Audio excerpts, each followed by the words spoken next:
Hello.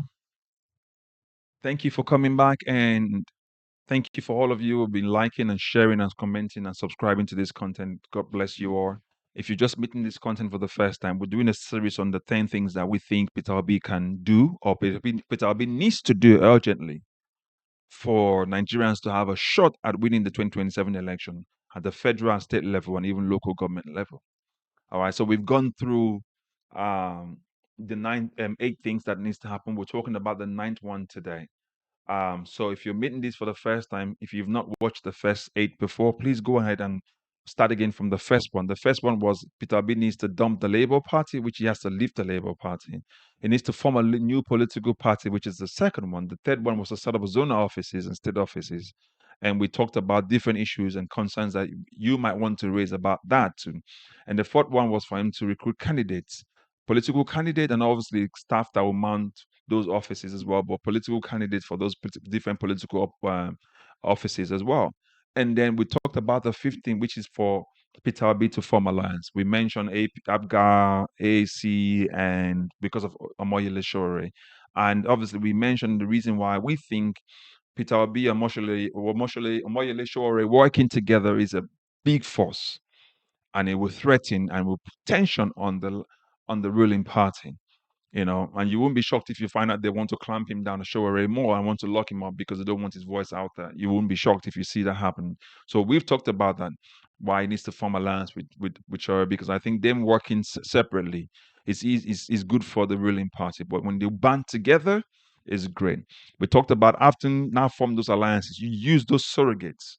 We mentioned Dr. Obi Ezekwesili here as well as one of those credible candidates you can use as well. We mount credible oppositions. You start to have your candidate, including Peter Obi, challenge the policies of the current government, why it wouldn't work, why it works, whatever the case is, and then use those other surrogates to get on the different platform, radio, TV, social media, podcast, whatever, to now start to mount the pressure on the government to have proper opposition. And then you then need to seventh one is to mount to carry out proper voter sensitization. The need to not to rig election, burn ballot paper, use stock, and let the politicians use Nigerians as stocks to rig elections. Even Inec staff to turn off the IRF server as well, things like that. And the eighth thing is to raise the stake. So the Nigerians understand that this is for the soul of Nigeria. So if you're meeting this content for the first time, I've just given you a summary of the first eight things, but I want you to go watch them. Because when you watch the content, I'm telling you, you too, you would agree.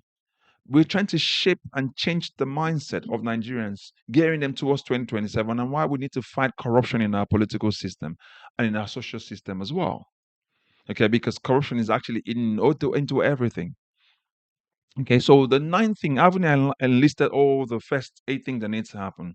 Please like, share, and subscribe, like I mentioned earlier. But the ninth thing that Nigerians or Peter Obi needs to do, and Nigerians need to do together with Peter Obi, is to not to challenge the integrity of of Inec and the judiciary. Two of the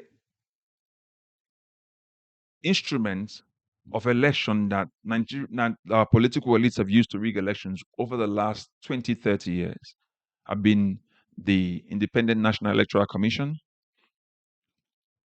and the judiciary.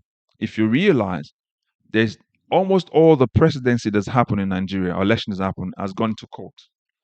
And if you don't realize, you have not been the one who's chosen or elected your president. The court did it. That's why in the last election, they told you if you're not happy, go to court. The court did it. And we knew that the court was compromised already. Our judiciary system has already been corrupt, and it's corrupt as it stands. So we need to then put the spotlight on the judiciary. We need to put the spotlight on those appeals court judges they've used to rig elections over time.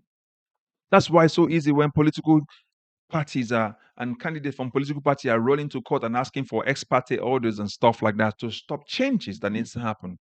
So the court has become the decider for the political parties and also have become the deciders for Nigerians who should be our president, who should be our senators.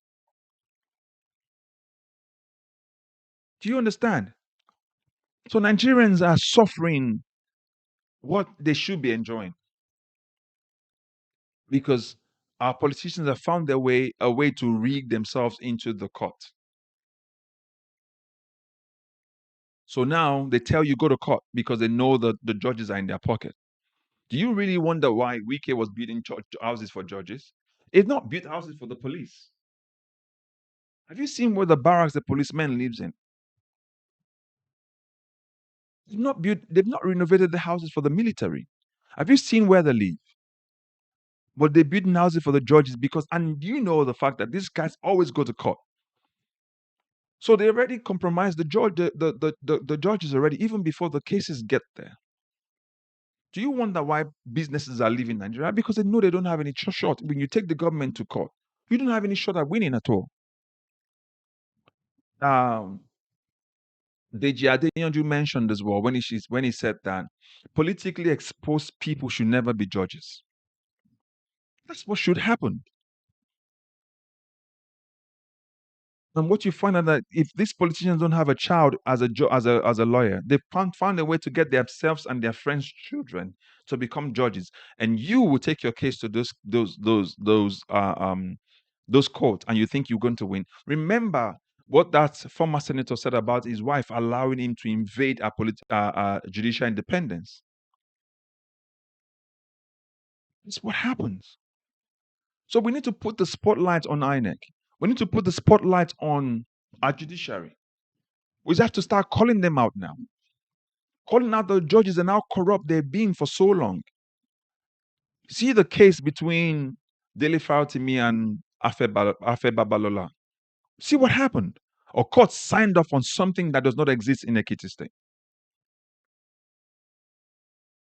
And policemen came and mounted and then, arrested the man and took him across state line.